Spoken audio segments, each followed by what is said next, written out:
Asante kwa kuendelea kufuatilia Mshike Mshike. Jina langu ni Kennedy Moses. Wakati huo pia usisahau kuungana nasi kupitia kurasa zetu mbalimbali za mitandao ya kijamii kule Facebook, Instagram pamoja na X zamani Twitter. Tunapatikana kwa jina la Azam TV TZ.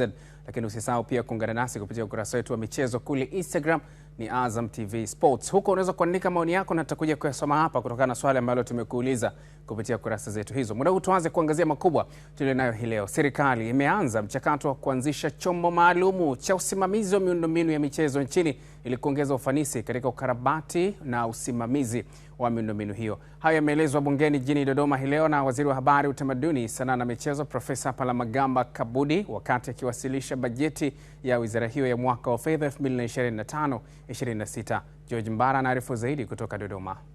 Hotuba ya makadirio ya mapato na matumizi ya bajeti ya Wizara ya Habari, Utamaduni, Sanaa na Michezo ikisomwa bungeni, ambapo usimamizi wa miundombinu ya michezo ni eneo ambalo limepewa kipaumbele na serikali kwa mwaka ujao wa fedha.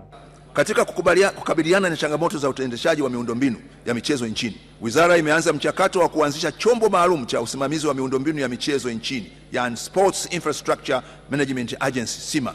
Chombo hiki kitakuwa na mamlaka ya kusimamia uendeshaji, ukarabati na matunzo ya miundombinu yote ya michezo nchini. Ni matumaini yetu kwamba kuwepo kwa chombo hiki kutapunguza changamoto za usimamizi wa miundombinu na kutaongeza thamani ya miundombinu ya michezo nchini.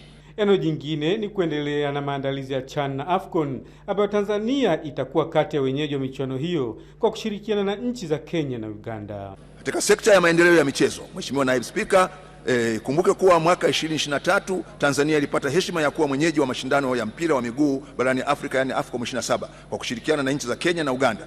Sambamba na mashindano haya, Tanzania pia imepata fursa ya kuwa mwenyeji wa mashindano ya CHAN 2024 yatakayofanyika katika nchi za Tanzania, Kenya na Uganda mwezi Agosti mwaka huu, ambayo ni sehemu ya maandalizi ya mashindano ya AFCON 2027. Haya ni mafanikio makubwa ya sekta ya michezo yanayotokana na maono na dhamira ya dhati ya Mheshimiwa Dr. Samia Suluhu Hassan, Rais wa Jamhuri ya Muungano wa Tanzania, katika kuendeleza sekta ya michezo. Mheshimiwa Naibu Spika, katika kuhakikisha mashindano haya yanafanyika kwa ufanisi mkubwa, serikali kupitia wizara inaendelea na ujenzi na ukarabati wa miundombinu mbalimbali ya michezo, ikiwemo ukarabati wa uwanja wa Benjamin Mkapa na Uhuru, ujenzi wa uwanja wa mpira wa miguu wa Arusha na Dodoma. Aidha, serikali inaendelea na ukarabati na ujenzi wa viwanja 5 vya mazoezi vitakavyotumika kwa michuano hiyo vilivyopo jijini Dar es Salaam. Mheshimiwa Naibu Spika, serikali imeendelea na ujenzi wa viwanja vya mazoezi na vya kupumzika wananchi, ujenzi wa viwanja vya mazoezi na kupumzika wananchi ya recreational and sports centers unaotekelezwa katika jiji la Dar es Salaam na Dodoma. Sakata la mchezo wa Simba na Yanga likaibuka, wabunge wakitaka uwazi juu ya hatua zilizochukuliwa, ambapo serikali imesema haina mamlaka ya kuingilia masuala ya mpira wa miguu kwa mujibu wa sheria na kanuni za FIFA. Kama utakuja na taarifa sahihi ulichokisikia, kieleze. Hili ndio bunge la wananchi.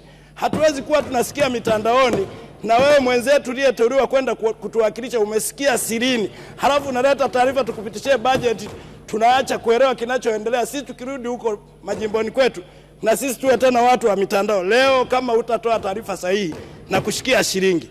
Mheshimiwa Mwenyekiti, niamini Simba hawana makosa, Yanga hawana makosa, lakini kinachoendelea, nani anayetakiwa kutueleza taarifa sahihi?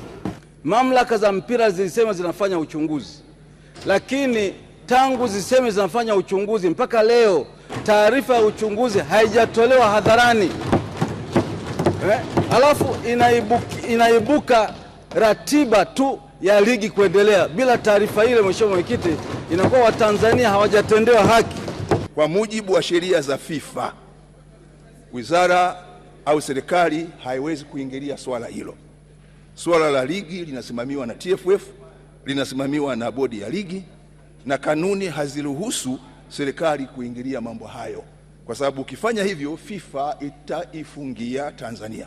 Sasa kwa ndugu yangu Sware na wanasheria wengine, hilo jambo ni sub judice, na kwa sababu ni sub judice siwezi kulisema. Nikilisema nitakuwa nimefanya makosa ya padri kutoa maungamo. Bunge limeridhia bajeti ya Wizara ya Habari, Utamaduni, Sanaa na Michezo kwa mwaka wa fedha 2025-26 ambayo thamani yake ni shilingi bilioni 519. George Mbara, Azam Sports, Dodoma. Tukisalia Dodoma, Rais wa Shirikisho la Soka Tanzania TFF na mjumbe wa kamati ya utendaji CAF Wallace Karia ni miongoni mwa walioshuhudia bajeti ya Wizara ya Michezo ikipitishwa leo. Kwa sasa mpira wa miguu umeliletea taifa heshima kubwa kuanzia ngazi ya vilabu mpaka timu za taifa na mashindano ya CHAN pamoja na AFCON. Nayo yanatarajiwa kufanyika hapa nchini, ambayo pia serikali inaendelea kuwekeza kwenye miundombinu yake na yataacha alama kubwa kwa kuipaisha Tanzania kwenye medani za soka ulimwenguni. Aidha, pia ameishukuru serikali pamoja na Rais wa Jamhuri ya Muungano wa Tanzania Dr. Samia Suluhu Hassan kwa kutoa ndege kwa ajili ya kusafirisha klabu ya Simba kuelekea Morocco kwa ajili ya fainali ya kwanza ya Kombe la Shirikisho barani Afrika. Mimi ni shukuru serikali inaongozwa na Mama Samia, lakini pia nimshukuru waziri wetu, naibu wake, katibu mkuu na watendaji wote wa wizara kwamba ushirikiano wetu pamoja na serikali na taasisi ambazo wanazisimamia umesababisha mafanikio yaliyopatikana, lakini pia na sisi kuweza kupata bajeti ya kwanza kubwa kwa wizara hii, na pia kuwa na commitment za kuwa waandalizi au wenyeji wa mashindano ya CHAN pamoja na AFCON. Kwa hiyo bajeti hii imebeba matayarisho ya CHAN, lakini pia na matayarisho ya miundombinu kwa ajili ya AFCON. Ni jambo jema. Najua baada ya mashindano haya kuisha, Tanzania tutabaki na miundombinu mizuri, lakini pia itatufundisha jinsi gani ya kuweza kutunza hii miundombinu ili iweze kuendelea kutumika kwa ajili ya mambo mbalimbali ambayo yanatukabili yanayohusu michezo yetu. Tunaweza tukawa miongoni mwa nchi Afrika ambazo zina miundombinu mizuri na mingi ya kujitosheleza. Hata ikiwezekana tunaweza kuandaa mashindano pekee yetu. Lakini pia jambo la mama kutoa ndege, mimi nimshukuru sana. Mungu aendelee kumbariki, lakini pia hii sio mara ya kwanza. Timu ya taifa tumekuwa tunapata ndege sana, tunasafiri nazo, lakini kwa kilabu ni mara ya pili. Ni Rais wa Shirikisho la Soka hapa nchini Wallace Karia akizungumza kuhusiana na uwasilishwaji wa bajeti ya Wizara ya Sanaa, Utamaduni, Wizara ya Habari, Utamaduni, Sanaa na Michezo hii leo. Kwa sasa naungana na Katibu Mkuu wa Wizara ya Habari, Utamaduni, Sanaa na Michezo na msemaji mkuu wa serikali Gelson Msigwa kujadili kuhusiana na uhusiano wa karibu zaidi kwenye bajeti hii na ujio wa CHAN mwaka 2027 kwa Tanzania. Gelson, karibu sana. Pasina shaka uko salama na unaendelea na majukumu. Hili la serikali kufikia hatua hii na bajeti ambayo imepitishwa leo, pasina shaka inaashiria utayari wa serikali kuelekea CHAN na AFCON, sio? Ni utayari, kwa sababu kupitishwa kwa budget ni hatua muhimu ambayo itatusaidia kutekeleza mipango yote ambayo tumejiwekea katika maandalizi ya miundombinu, maandalizi ya timu na mambo ya kiutawala kwa maana ya uratibu kuelekea mashindano haya makubwa barani Afrika. Kwa hiyo tunaanza na CHAN mwezi wa 8 mwaka huu. Sehemu ya bajeti hii itatumika katika kazi hiyo, lakini pili, baada ya hapo ni maandalizi makubwa ya AFCON mwaka 2027. Wote mtakumbuka tulishatangaza kwamba miundombinu itakayotumika kwa ajili ya CHAN na AFCON itatugharimu takriban shilingi trilioni 1 nchi nzima, kwa sababu tutakuwa na kazi ya kukarabati uwanja wa Benjamin Mkapa, kukamilisha ujenzi wa uwanja wa Arusha, lakini kujenga uwanja wa Dodoma, na huko kote kila mahali lazima tujenge viwanja 5 vya mazoezi. Lakini kutakuwa na kazi kubwa ya maandalizi ya timu ya taifa ambayo itahitaji mechi za majaribio, itahitaji kukaa kambini na mahitaji mengine mengi. Lakini pamoja na hayo tutakuwa na ile kamati ambayo inaratibu mashindano haya ambayo pia itahitaji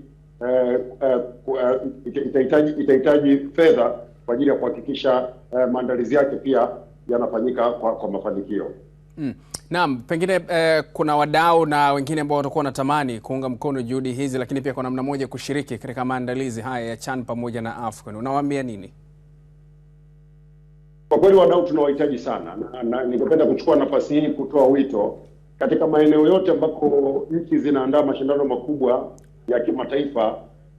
Hakuna namna ambayo unaweza kuepuka ushiriki wa wadau. Kwa hiyo ni muhimu sana kuwa na wadau katika safari hii. Wadau ambao kwanza wanaweza kushirikiana na serikali na shirikisho la kandanda Tanzania TFF katika maandalizi ya mahitaji muhimu ya kuelekea mashindano, lakini wadau muhimu kwa ajili ya kupata thamani ya mashindano. Tunahitaji wadau watakaoandaa maeneo ya kufikia wageni kwa maana ya kuandaa hoteli. Tunahitaji wadau kwa ajili ya maeneo mengine ya kibiashara, ya uwekezaji, ili isiwe tunakuja kunufaika na mashindano pekee, lakini iwe kunufaika na mashindano na fursa nyingine kede zilizopo kwenye uwekezaji, kwenye utalii, kwenye biashara na kutangaza vyema sura ya ama taswira ya Tanzania. Naam, nikushukuru sana Gerson kwa kutuarifu kuhusiana na hilo ambalo limeweka historia kwenye Wizara ya Utamaduni, Sanaa na Michezo hii leo. Tunashukuru sana, ni bajeti kubwa ya bilioni 519, bajeti ambayo miaka miwili iliyopita tu tulikuwa kwenye bilioni 35. Tunamshukuru sana Mheshimiwa Rais na tunalishukuru Bunge kwa kupitisha bajeti hii. Asante sana Gerson, nikutakie utazamaji mwema pia wa vipindi ambavyo vitakuwa vinaendelea hapa Azam TV. Najua unatufuatilia. Asante, nafuatilia. Naam, ni Gerson Msigwa huyo, Katibu Mkuu wa Wizara ya Habari, Utamaduni, Sanaa na Michezo, nikizungumza naye kuhusiana na kile ambacho kimepitishwa hii leo kule Dodoma kwenye uwasilishwaji wa bajeti ya Wizara ya Habari, Utamaduni, Sanaa na Michezo. Na kama ambavyo unaona, hii ni bajeti ya Wizara ya Habari, Utamaduni, Sanaa na Michezo ambayo imewasilishwa hii leo. Shilingi za Kitanzania bilioni 519.6 ndizo ambazo zimetengwa rasmi kwa ajili ya kutumika kwenye wizara hiyo miongoni mwa maeneo muhimu, na hii ni kwa mwaka 2025-26, kwa maana ya kwamba hii itaanza Julai baada ya mwezi wa 6 au kumalizika itakuwa ni kwa mwaka wa fedha ambao unakwenda kuanza baada ya mwezi wa 6 kukamilisha mwaka wa fedha uliotoka kumalizika, kwa maana 24-25. Na hichi ndicho ambacho kimewasilishwa hii leo. Lakini je, hali ilikuwaje huko nyuma na utofauti uko vipi ukilinganisha kwa historia ambavyo ilikuwa? Sasa tutarejea kuja kuangalia zaidi, lakini kwa muda huu tusikie pia wadau mbalimbali wanazungumza nini kuhusiana na kile ambacho kimewasilishwa hii leo kule Dodoma.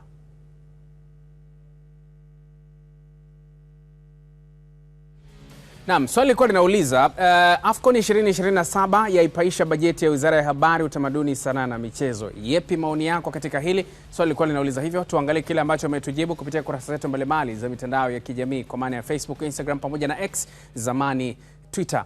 Tukianza na Instagram, Azam TV Sports, huyu anaitwa Athmani Mgisa, anasema wa kijiji cha Mwaru, Singida, Tanzania. Maoni, kwanza kabisa naipongeza Wizara ya Michezo kwa kuongeza bajeti kwenye michezo. Pili, naomba timu ya Taifa Stars iandaliwe ipasavyo waweze kutoa ubingwa wa CHAN 2024 na AFCON 2027. Ni maoni yake. Victor B anasema wa Geita, nina imani tutafika mbali sana, ila tushukuru Azam Media kuonyesha hizi mechi mambo mbalimbali yamebadilika mno, hasa na sisi kujifunza namna ya kukua kisoka kupitia kwa wengine. Lakini Haji Venance anasema kutoka Chunya, anasema ni swala zuri na hapa tuitazamie Wizara ya Sanaa, Utamaduni na Michezo inakuja na mpango na ubunifu upi katika kutekeleza mipango yake ili kuhakikisha inafikia malengo. Hiyo ni Instagram kwenye ukurasa wetu wa Azam TV Sports. Na sasa tugeukie Facebook. Ni maoni mengine haya. Anaita Chata Black Tanzania, anasema kiukweli kwangu mimi naona serikali inatakiwa ipambane inavyoweza kuhakikisha viwanja vinaongezwa viwe vimekamilika kwa wakati, au kama vitachelewa basi viweze kurekebishwa viwanja vilivyopo ili viwe na hadhi ya FIFA na CAF. Tofauti na hapo tutakuwa watu wa ajabu. Lakini Tito Philbert Sindakila, yeye anasema wa Usimba ya Makumbi Kaliua Tabora, anasema Tanzania kwangu mimi naona ni sawa kwa sababu maandalizi ya CHAN yanahitaji gharama ili kukamilisha maandalizi. Nicholas Kivelege, yeye anasema wa Nanyumbu Mtwara, maji ukisha yavulia nguo huna budi kuyaoga, hiyo ilitegemewa, automatically yamemaliza. Hivyo ni ukurasa wa Facebook. Tumalizie na X sasa, zamani Twitter. Anaitwa Yohana Nyanginywa, yeye anasema wa Mufindi Iringa, bajeti kupaa kwa sababu ya CHAN na AFCON ni vizuri tu, kwani kama tutashindwa kuandaa ipasavyo itakuwa aibu kwa taifa letu. Lakini King Majuto wa Geita anasema kama nchi inatakiwa tujiandae kikamilifu ili bajeti ilete matokeo chanya. Maiga Chambo anasema wa kule Buguruni, serikali kuongeza bajeti ya wizara ni vizuri, ila hiyo bajeti isiangalie mpira wa miguu tu, kisa tunaandaa CHAN na AFCON, tuiangalie na michezo mingine nchini. Ni maoni yake hayo ambayo ametuandikia kupitia kurasa zetu mbalimbali za mitandao ya kijamii na tumeyasoma hapo kuanzia Facebook, Instagram pamoja na X, zamani Twitter. Huu ni Mshike Mshike, sondoke.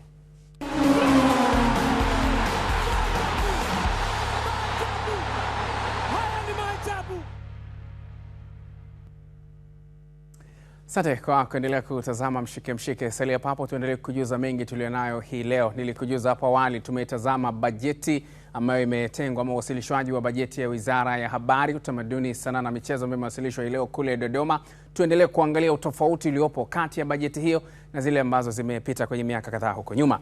Tulianza kuitazama ile ya mwaka huu ambayo ni bajeti ya Wizara ya Habari, Utamaduni, Sanaa na Michezo ambayo ni bilioni 519.6, na hizi ndizo ambazo zimetengwa kwa mwaka wa fedha unaokwenda kuanza, yani 25-26. Je, ina tofauti gani na bajeti zilizowahi kupita na nini kimeongezeka? Tuziangalie zingine. Hii ni bajeti ya Wizara ya Utamaduni, Sanaa na Michezo. Nikukumbushe, hii bajeti iliyowasilishwa mwaka huu ni Wizara ya Habari, Utamaduni, Sanaa na Michezo. Kuna wakati Wizara ya Habari iliondolewa ama zilitenganishwa. Wizara ya Habari ilikuwa peke yake na Michezo ilikuwa peke yake. Sasa baada ya hii ya mwaka huu kuwasilishwa Wizara ya Habari, Utamaduni, Sanaa na Michezo, hii ilikuwa ni bajeti ya Wizara ya Utamaduni, Sanaa na Michezo. Awali ilikuwa shilingi bilioni 35.4 za Kitanzania. Hii ilikuwa ni kwa mwaka wa fedha 23-24, lakini kwa mwaka wa fedha 24-25 iliongezeka zaidi kama asilimia 800 hivi, ama tunaweza tukasema zaidi ya mara 8 iliongezeka, ambapo ikaja kuwa kwa mwaka wa fedha 24-25 ilikuja kwa bilioni 285.3. Hili ilikuwa ni ongezeko kubwa, lakini ukilinganisha na mwaka huu imeongezeka pia maradufu. Sasa bajeti ya Wizara ya Utamaduni, Sanaa na Michezo kwa wakati upe ilikuja iliongezeka zaidi. Lakini je, nini kimeongezeka kwenye bajeti ya mwaka huu na mchanganuo wake uko vipi? Huu ni mchanganuo wa bajeti ya Wizara ya Habari, Utamaduni, Sanaa na Michezo kwa mwaka wa fedha unaokwenda kuanza baada ya kumalizika huu wa sasa, kwa maana ya 25-26, ambapo makadirio ya fedha ni bilioni 519.6 za Kitanzania ambazo zimetengwa kama ifuatavyo, ama mchanganuo upo kama ifuatavyo. Mishahara ni bilioni 33.4 kwa maana ya kwa wote wanaofanya kazi kwenye wizara hiyo, lakini pia matumizi mengineyo ni bilioni 28.65, lakini miradi ya maendeleo imetengwa bilioni 459.1. Kiufupi ni kwamba kwenye bajeti ama makadirio ya bajeti ambayo imewasilishwa leo kwenye Wizara ya Habari, Utamaduni, Sanaa na Michezo, kwa kiasi kikubwa kwenye mchanganyiko ama mgawanyo wake, eneo kubwa lililotengewa bajeti kubwa ndani yake ni kuendeleza miradi ya maendeleo. Inagusa vitu gani?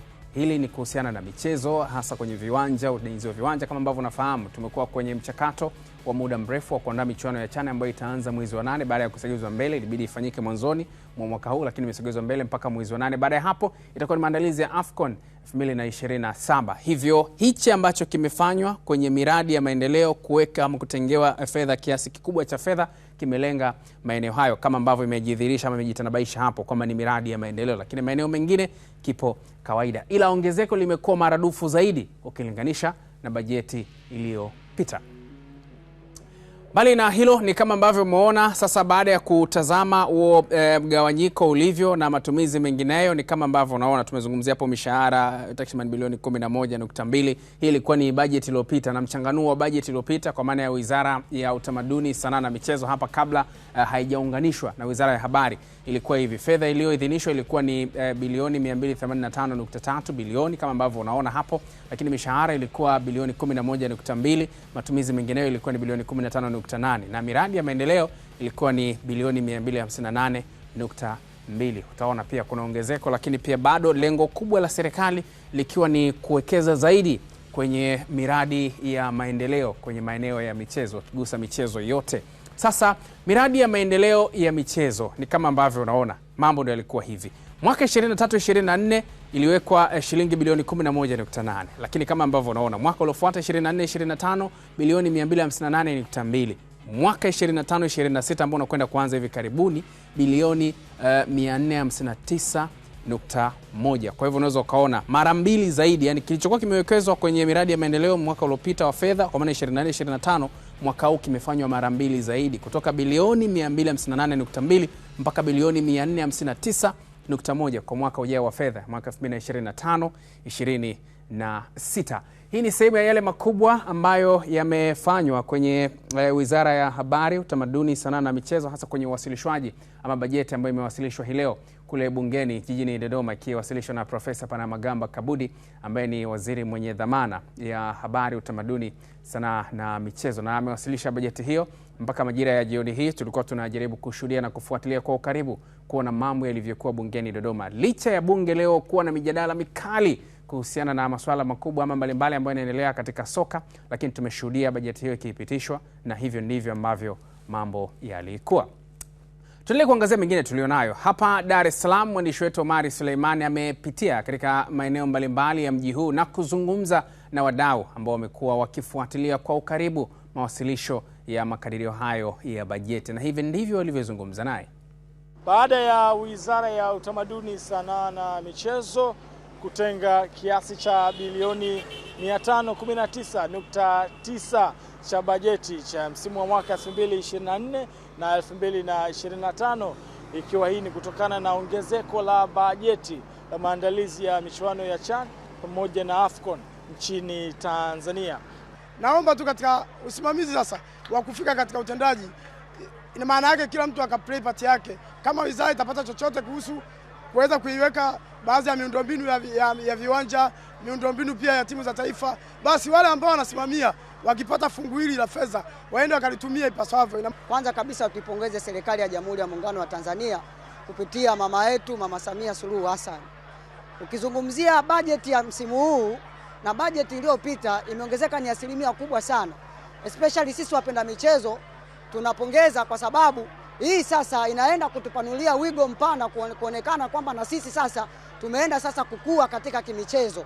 Nikizungumzia kukua katika kimichezo, inakuja kwenye masuala ya miundombinu. Na maana hii bajeti moja kwa moja inaingia kwenye sekta ya miundombinu. Sawa, hii miundombinu inaenda kuboreshwa kwenye viwanja, umeona, viwanja vya mazoezi, viwanja vya kuchezea mechi husika.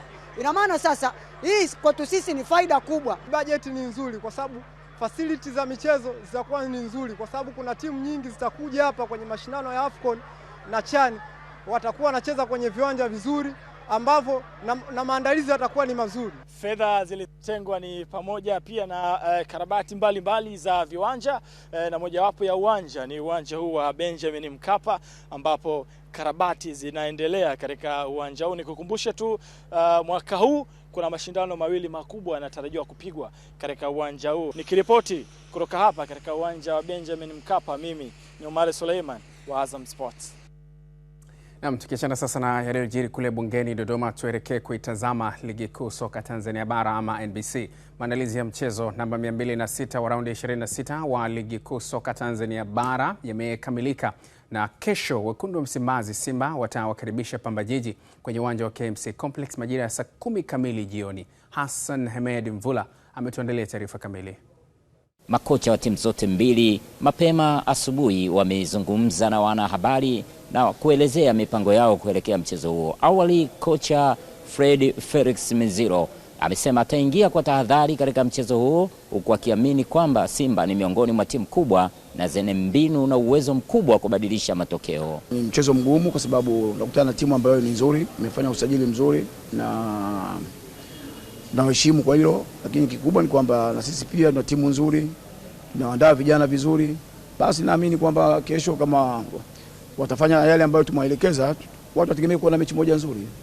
Cha kwanza, plani yetu na malengo yetu kama wachezaji, ukitoa malengo ya mwalimu na staff kwa ujumla, ni kuhakikisha timu tunaibakiza kwenye mazingira ambayo usalama ili msimu ujao tuendelee kucheza Premier League. Kwa upande wa timu ya Simba, kocha msaidizi Suleiman Matola yeye amesema licha ya kukabiliwa na ratiba ngumu ya michuano, lakini bado wataingia kwa tahadhari, wakiamini kwamba mchezo wa mpira wa miguu huwa utabiriki. Kitu kizuri na kikubwa zaidi ni kwamba wachezaji wote wako vizuri, na wote baada ya mechi hatukupata injury yoyote, na wote wamerudi kambini kwa ajili ya mchezo wa kesho wa Pamba, na imani hautakuwa mchezo mrahisi. Ni mchezo mgumu kutokana na position Pamba walivyo. Wana timu nzuri lakini wako katika hali mbaya, ambao watakuja kupambana kuepuka kushuka daraja, kiasi kwamba ambayo itatupa mechi kuwa ngumu. Lakini yote kwa yote tumejipanga kwenye timu yetu, kila mtu yani tunaandaliwa wote kwa aina moja. Kwa hiyo kocha anajua kwamba wachezaji wote wako sawa, ndio maana unamwona kila mtu anayepata nafasi inakuwa sio kitu kigeni kwake, kwa sababu kila mchezaji yupo tayari. Wakati Pamba wana TP Lindanda wakijifua kwa mchezo huo, Simba Sports Club walikuwa kwenye himaya yao Mo Simba Arena kwa mazoezi mepesi kabla ya mchezo huo wa kesho. Mashabiki nao wamekuwa na matumaini makubwa na kikosi chao kama wanavyojinasibu. Mpira unadunda. Unajua kwenye mpira kuna makundi zaidi ya 3 au 4. Sasa unapotaka kuongelea michezo, tusiongelee ushabiki wala unazi. Mpira bado ni mgumu, ila mimi kama mwanachama wa Simba na kama mpenzi wa Simba, kwa asilimia 99.9 vovote itakavyokuwa, nasema kwamba nitashinda. Simba maana yake Simba mkubwa. Unaposema Simba, Simba mkubwa. Afrika wa 4 sasa hivi. Maana yake unasema Simba wa 4 Afrika Mashariki, ukanda wa Sekafa, yeye ndo anakuwa top. Maana yake ukisema Pamba sio Simba muogope Pamba. Pamba ndo anatakiwa muogope Simba. Tuendelee kuangazia mengine makubwa tulionayo hii leo. Mashabiki wa soka mkoani Mbeya wana matumaini makubwa na timu yao ya Mbeya City kuwa itakwenda kuonesha ushindani msimu ujao wa mashindano, yani ligi kuu ya NBC 2025-2026 watakaposhiriki ligi kuu soka Tanzania bara. Ni baada ya kujihakikishia tiketi ya kurejea kwenye ligi kuu kabla ya msimu huu wa championship kumalizika. Pamoja na mambo mengine, wameuomba uongozi wa Mbeya City kusajili wachezaji wenye viwango bora kama chachu ya kuzidisha ushindani na kukuza uchumi kwa wakazi wa mkoa huo. Kurejea kwa Mbeya City katika ligi kuu kwanza kumeenda kuchochea ukuaji wa soka katika mkoa wetu wa Mbeya. Tambulike kwamba Mbeya City ni timu ambayo ni nembo ya mkoa wa Mbeya. Mbeya City ilikuwa inacheza daraja ya kwanza, wapenzi na mashabiki wa mpira katika mkoa wa Mbeya, kwanza tulikosa sehemu, tulikosa ile hamasa kushabikia timu yetu. Tulikuwa timu zingine zipo sawa, lakini Mbeya City inabeba jina la mkoa, ndo nembo ya mkoa, ndio mashabiki hamasa mpira kidogo lishuka. Kwa kurejea kwake kunaweza kuhamasa mpira ikarejea tena, lakini kurejea kwa Mbeya City kutachochea kukua kwa uchumi kwa mama ntilie, kwa baba ntilie na wajasiriamali wengine wadogo. Ilivyoshuka daraja, kitu cha kwanza ilitufanya si mashabiki tukajawa na hofu kubwa, lakini Mungu saizi ametufanya sisi tena turudi katika furaha yetu. Mimi kitu ambacho napenda kushauri ni kwamba timu yetu ya Mbeya City kwa kurudi ligi kuu, hebu izidi kupambana kadri siku zinavyozidi kwenda, timu yetu ipambane zaidi. Tunaamini kurudi ligi kuu itakuwa ni chachu kwa mashabiki wetu kufurahia timu yetu kurudi ligi kuu. Mbeya City ndo timu namba 3 kwa Tanzania hii kwa uuzaji wa jezi za timu, na imefanya vizuri sana miaka 2013 mpaka mbeleni, na baadaye kaja kafanya vibaya ikashuka daraja, lakini wakajiuliza tumefeli wapi, wakagundua walipofeli na sasa wamerejesha timu. Imani yangu mimi ni kuona Mbeya City sasa inafanya usajili mzuri wa kuhakikisha napata vijana wazoefu na kuirejesha ile Mbeya City ya miaka ya 2013-14 tuione ikizisumbua timu za Simba na Yanga. Tunataka vile wananchi wanavyotaka ndio sisi tufanye. Kwa hiyo sisi tunaipeleka timu kulingana na wananchi wanataka nini. Lakini pia nimpongeze sana katibu wetu wa klabu pamoja na mwenyekiti wake ambaye ni diwani mwenzetu. Wamefanya kazi kubwa sana. Maana timu hii sisi ilikuwa inatutesa. Timu hii sisi ilikuwa inatupa wasiwasi kiasi kwamba tulikuwa tunaamini hata kama kuna uwezekano wa kurudi kwenye nafasi zetu ilikuwa ni ngumu. Baada hayo ya nusu saa ya kwanza, tutazame japo kwa uchache yale ambayo tutakuja kujuza jambo kwa muhtasari tu kwenye nusu saa ya pili. Gor Mahia waendelea kujiandaa na mashemeji dabi. Na mbio za ubingwa wa ligi kuu soka wanawake Tanzania bara zachukua sura mpya hii leo. Mshike, usiondoke. Haya ni maajabu.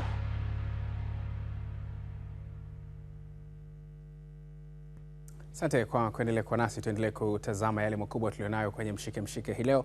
Jina langu ni Kennedy Moses. Kusogezwa mbele kwa tarehe ya kufungwa kwa pazia la mashindano ya msimu wa mwaka 24-25 nchini Tanzania kunatajwa kuwa na athari nyingi ambazo haziepukiki kutokana na mwenendo wa vilabu vya ndani ikiwemo Simba kwenye mashindano ya kimataifa. Pamoja na mambo mengine, wachezaji huenda wasiwe na muda mrefu zaidi wa uhuru nje ya soka kuelekea msimu mpya wa mashindano. Tumezungumza na mkurugenzi wa mashindano TFF Salum Madadi kuangazia athari hizi kwa kina. Lakini sio wachezaji tu, zinawaathiri pia klabu husika. Klabu husika inaingia gharama za ziada kama wana bajeti yao inaisha tarehe 31 Mei. Kwa hiyo wanaingia gharama za ziada pengine mpaka wiki 2-3 za mwezi Juni. Zile kosi nyingine zingeweza zikapungua kama ligi ingemalizika siku iliyopangwa kumalizika ligi. Lakini of course kwetu sisi TFF pia kuna usumbufu tunaupata kipindi ambacho tunatakiwa tuanze registration ya msimu mpya, ndio kwanza unakuta ligi haijamalizika. Kwa hizo zote ni athari zinazowakumba wachezaji, wamiliki wa vilabu na sisi kama shirikisho. Lakini hata na sisi wakati wa kupanga msimu ambao msimu wetu unapaswa kuisha tarehe 31, of course tumeweka allowance ya in case kama tumechelewa kumaliza ligi ndani ya mwezi wa 5. Lakini hiyo nayo pia haituweki salama sana, inatupa wakati mgumu kidogo wa kuendeleza programu nyingine. Wakati wa pre-season au off-season, sio vilabu tu vinakuwa na activity. Hata na sisi kama shirikisho tunakuwa na activities nyingi. Hata baadhi ya mashindano haya, kwa mfano kama Bonanza, ambavyo wilaya zetu zinatekea uviti au vyama vya mpira vya mkoa, wanapata wakati mgumu kidogo ligi inapochelewa kumalizika au inapomalizika nje ya msimu. Hizi ni athari, baadhi ya athari kubwa zinazotokana na kushindwa kumaliza ligi ndani ya msimu. Salum Madadi huyo akizungumza kuhusiana na changamoto hiyo ambayo imejitokeza msimu huu. Msimu utachelewa kumalizika. Muda huu niungane na mchambuzi wa masuala ya kabumbu Deo Trafe Kiungayo kuweza kusikia kutoka kwake nini mtazamo wake. Ndugu yangu, pasina shaka uko vizuri. Au sio?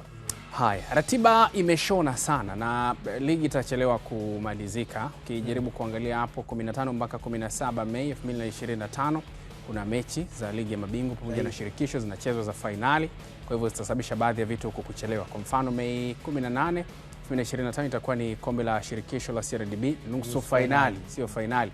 Kwa hivyo ratiba imebana sana. Pengine tuanze kutazama Simba kushiriki michuano ya kimataifa, kuna namna wamechelewesha ligi kumalizika. Kwa namna gani itaathiri uendeshaji na pengine kumalizika kwa ligi kuu msimu huu? Athari ya kwanza ni mabadiliko ya ratiba kwa upande wa timu ambazo zilikuwa zinatarajia kumaliza labda msimu mwezi wa 5, mwishoni mwa mwezi wa 5 tarehe 20, lakini sasa hivi zitabidi iongeze budget ambayo itaweza kuwapeleka mpaka mwezi wa 6. Na hilo jambo la kwanza. Jambo la pili, kutopata tena muda mrefu wa kujiandaa kwa ajili ya msimu unaofuata. Kwa sababu ukitazama ligi inamalizika mwezi wa 6 mwishoni huko. Kwa maana kuna pre-season. Pre-season huwa inadumu kwa miezi 2 ili ligi iweze kuanza tena upya. Kwa mazingira ya pre-season, kwa ratiba hii Deo Trafe sioni kama, kwa sababu pre-season walau wiki 4 kuna kitu unaweza kusema kocha anapata. Lakini kwa ratiba hii sioni kama kuna timu itapata wiki 4. Proper pre-season ni wiki 8. Hiyo ni proper pre-season. Lakini angalau tunasema wiki 6. Sasa hizo 4 tu haziwezi kupatikana hapa. Haziwezi kupatikana. Kwa hiyo unaona, watazama mazingira ya msimu unaofuata. Mazingira ya timu nyingine ambazo zilikuwa zinataka kujiandaa na pre-season, zinatamani kusafiri nje ya nchi, zinatamani kuweka kambi kwa muda mrefu. Kuna mabadiliko pia ya upande wa benchi la ufundi, huwa wanakuja na picha yake na strategic ambazo watakuwa wanajiandaa nazo. Kwa hiyo ratiba ya Simba kufika hadi hatua ya finali kombe la shirikisho Afrika itapangua vitu vingi ambavyo ikiwemo ratiba pamoja na maandalizi ya msimu unaofuata kwa timu nyingine.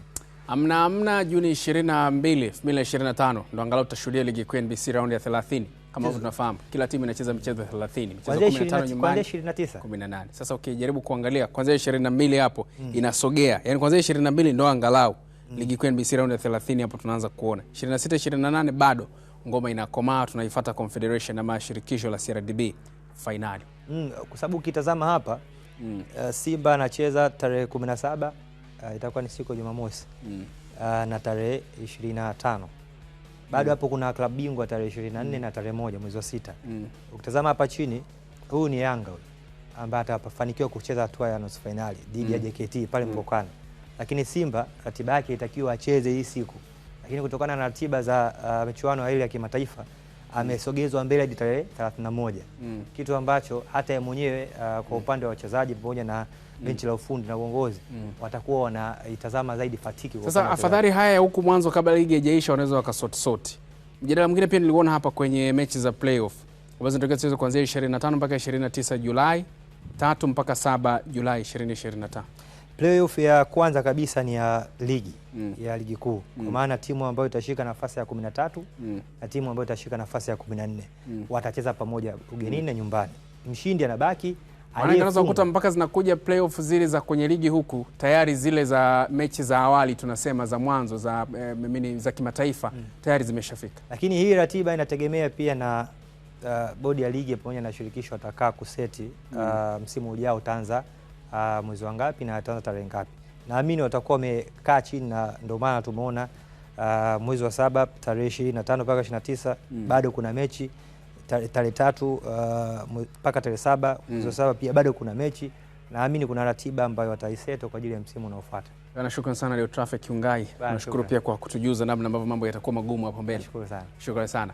Ni Leo Traffic Kiungai nikizungumza naye kuhusiana na ratiba ilivyo kwenye mwendelezo wa ligi kuu ya NBC na michuano mingine ikiwemo kombe la shirikisho, hasa baada ya wekundu wa Msimbazi Simba kucheza mchezo wa fainali kombe la shirikisho barani Afrika. Ratiba kadhaa zimebadilika na hivyo kuchelewesha kumalizika kwa msimu mwaka 24-25 wa ligi kuu soka Tanzania bara. Hivyo kutasababisha miingiliano ya hapa na pale. Tuendelee kuangazia mengine makubwa tulionayo, na sasa tuwatazame Singida Black Stars ambapo uongozi wa timu hiyo umesema umepokea kwa mikono miwili mabadiliko ya ratiba kwa michezo yao ya ligi kuu na kombe la shirikisho kutoka bodi ya ligi Tanzania TPLB. Akizungumza na Azam Sports, afisa habari wa kikosi hicho Hussein Masanza amesema wao bado wanaendelea kujiandaa tayari kwa mechi zote za mashindano. Mabadiliko haya sisi kama club tumeyapokea na ni matumaini yetu tutayatendea haki kwa mujibu wa ratiba, na tuko tayari kwa sababu benchi letu la ufundi na wachezaji wote wanafahamu umuhimu wa michezo hii ya mwisho katika kufikia malengo ambayo tumejiwekea. Target kubwa kwenye ligi kuu ambayo tumebaki nayo ni kujiweka kwenye nafasi nzuri zaidi kuweza kuhakikisha tunapata tiketi ya kushiriki michuano ya kimataifa. Kwa hiyo nafasi ya 3 tunaiona ile inawezekana kabisa. Tofauti yetu na Azam FC ni alama moja peke yake.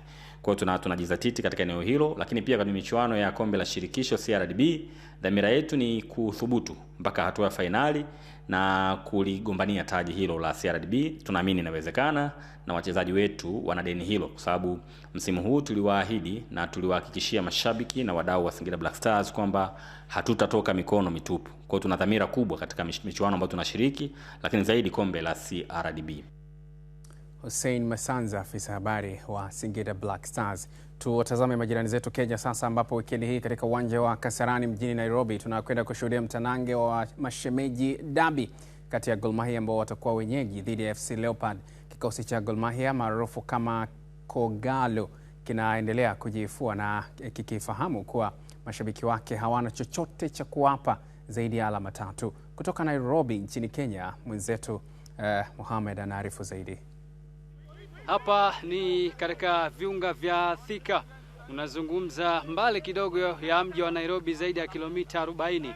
Na hapa ndo ambapo Kogalo anafanya mazoezi yake kujiandaa na michezo ya ligi kuu. Ni mbali kidogo na mji, huenda wenyewe wameweza kuchagua mahala hapa kutokana na utulivu ambao upo hapa ili kuepuka zile rabsha za mjini. Kwa sasa wanajiandaa na mchezo wa mashemeji derby, mchezo wa mkondo wa pili ambao unatarajiwa kuchezwa siku ya Jumapili katika uwanja ule wa Kasarani, wakiwa na kumbukumbu ya kutoka sare kwenye mchezo wa raundi ya kwanza. Kipi ambacho kitakuwa kinajiri kwa sasa?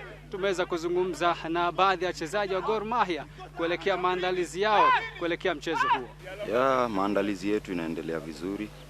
Tunajitayarisha kuhakikisha kwamba ifikapo Jumapili tuko tayari kabisa. Kwanza kabisa ni mechi kubwa na ni mechi iko na a lot of bragging rights kama unavyojua, na sisi kama Gor Mahia ukiangalia katika ligi tunahitaji alama zote 3 kuhakikisha kwamba tunatoa ubingwa. Kwa hivyo nafikiri ni mechi tunaichukulia na uzito yake na tuko tayari kupambana Jumapili. Tumejipanga kulingana na mazoezi yenye tunafanya. Tunashukuru kwanza technical bench kwa ile mambo wanafanya. Kila kitu iko salama.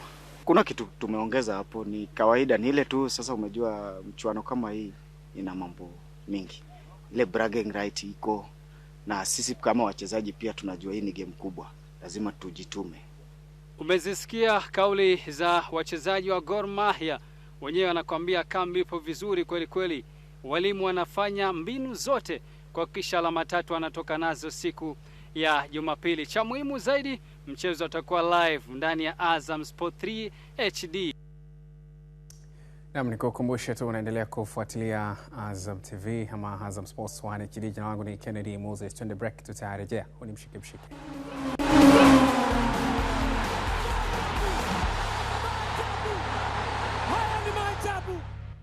Asante kwa kuendelea kwa nasi. Huni mshike mshike. Tuendelee kuangazia makubwa tulionayo hii leo.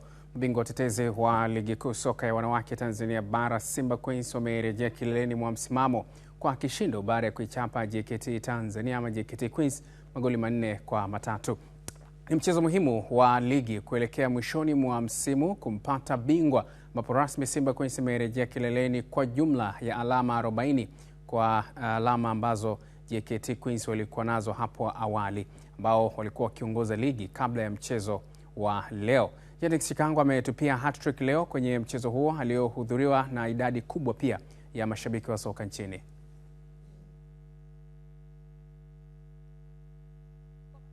Tumepata ni matokeo yalikuwa muhimu sana katika mchezo wa leo ili tuweze kuongoza ligi, turudi kileleni, na tunamshukuru Mungu tumeweza kupata pointi 3. Ingawa mechi ilikuwa ngumu, na sio mechi hii tu, mechi zote ni ngumu za ligi kwa sababu kila klabu imejiandaa kuwa bingwa, imejiandaa kushindana. Kwa hiyo kila michezo iliyosalia ni migumu kwa sababu hakuna timu ambayo inakuja kucheza na Simba inaweza ikasema labda inacheza, watu wanakuja wanakamia, wanapambana na wenyewe wapate matokeo dhidi yetu, na sisi tutapambana tuweze kushinda michezo ambayo imebaki ili tuweze kutimiza lengo ambalo tumejiwekea katika msimu huu. Twende kumshukuru Mwenyezi Mungu, tumeweza kumaliza mchezo wetu salama, japo hatujapata matokeo mazuri. Sisi kama wachezaji tumeumia kwa sababu haikuwa lengo letu kupoteza katika mchezo wa leo. Kikubwa bado tuna michezo 3 mbele yetu. Naamini mwalimu kaona makosa yale ambayo yamejitokeza katika mchezo wa leo, tutarekebisha na tutafanya vizuri katika michezo yetu hiyo 3 iliyobaki. Nafasi ya ubingwa bado tunayo na tunaiona kabisa kwa sababu bado tuna michezo 3 mbele yetu.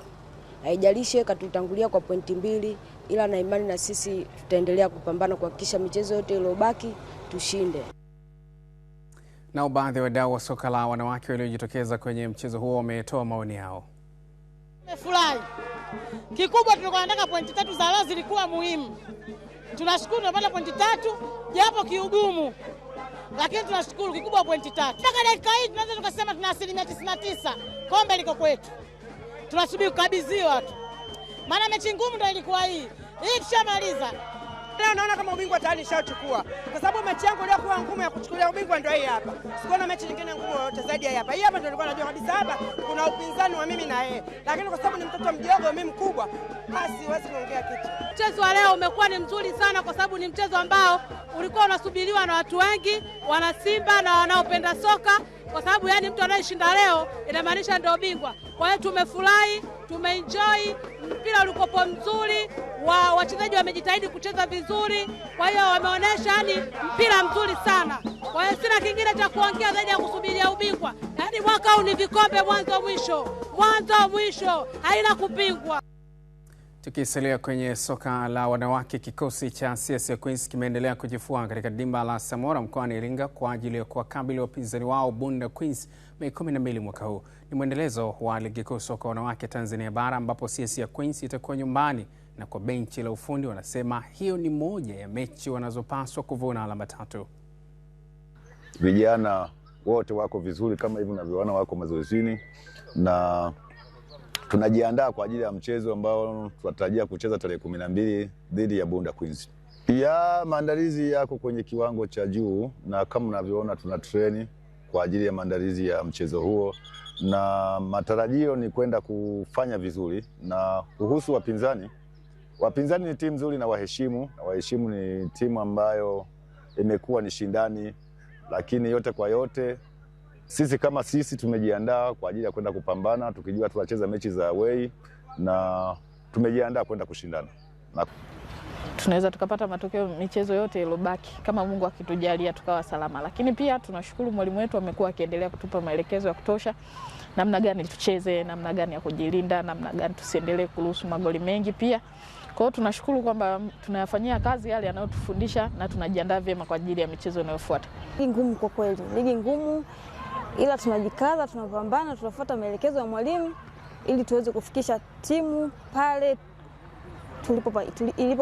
tulipowekea malengo yetu.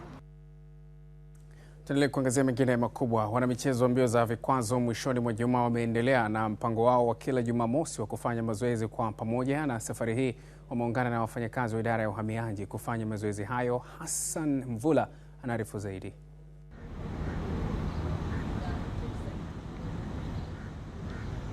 Ilikuwa ni siku yenye utulivu na upepo mwanana wa bahari ya Hindi. Si tu kwa mazoezi, bali pia ni kwa uzalendo na mshikamano wa dhati. Wanamichezo wa mbio za vikwazo wakiwa na mioyo thabiti na nia ya umoja wamejumuika kwa pamoja na ndugu zao wa idara ya uhamiaji kwenye mazoezi haya. Sisi kama uhamiaji mkoa wa Dar es Salaam tumeona tuanze na sisi tuazimishe siku hii kwa kufanya moja, mazoezi. Japo tumeamka pasa 12 alfajiri, tumekimbia mazoezi mpaka kule juu kuvuka ile Tanzanite. Tumemaliza, tumekuja hapa, tumekuja tufanye usafi, shughuli za kijamii. Tunatoa pale kama mnavyoona maafisa na askari pale wanatoa uchafu kutoka baharini, kufanya ile shughuli za kijamii, kusaidia wenzetu hapa wa Seaview na kufanya mazingira ya eneo letu ya bahari ionekane liko salama. Na baadaye kufanya usafi kando kando ya bahari, si tu kwa kukimbia na kuruka vikwazo, bali pia kwa kushirikiana kulinda mazingira yanayowazunguka. Mwitikio kwa kweli ni mkubwa, sana. Kila wiki tunaona kuna watu wanazidi kuongezeka sana, na simu pia zimekuwa nyingi pia kupitia mitandao yetu ya kijamii wa Instagram, ule wa Osiala. Simu zimekuwa nyingi za maswali, bwana unachezwaje, unafanyaje, na tunakaribisha watu. Watu wanakuja kwa wingi. Kama unavyoona leo watu ni wengi ambao wamekuja, na bahati nzuri tuna ugeni wa watu pia wa uhamiaji leo ambao wameanzia kwenye upande wa usafi, lakini tulikuwa nao kwenye mazoezi ya asubuhi ya mbio za kawaida, lakini wamekuja pia kwa ajili ya kujifunza au kuona mchezo huu na chezwaje. Kwa hiyo tunashukuru Mungu kweli, hadi mwisho wa mwezi huu ambao tulikuwa tumepanga utaishia Aprili, lakini sasa hivi tumeona kuna haja kutokana na maoni ya watu, tumeona kuna haja ya kuongeza mwezi wa Mei pia uwe ni mwezi wa awareness. Nasema kila mtu ajaribu kufanya hivi mazoezi kwa sababu ni vizuri kwa afya yako ya ulimi, na utaweza kuwa na nguvu na uwe na afya nzuri. Hassan Mvula, Azam Sports, Dar es Salaam. Mwisho wa mshike leo, lakini kabla siondoka nikukumbushe japo kwa muhtasari machache kati ya mengi niliyokujuza kupitia mshike hii leo. Mambo yalikuwa ni pamoja na haya. CHAN AFCON ya pamoja zaipaisha bajeti ya Wizara ya Habari, Utamaduni, Sanaa na Michezo. Zaidi ya bilioni 500 zapitishwa. Wekundu wa Msimbazi Simba kukipiga na Pamba Jiji hapo kesho KMC Complex, Dar es Salaam. Na Gor Mahia waendelea kujifua kujiandaa na Mashemeji Derby. Mwisho wa mshike hii leo. Kwa niaba ya wote waliofanikisha hili, jina langu ni Kennedy Moses. Kesho nayo ni siku. Asante na kwaheri.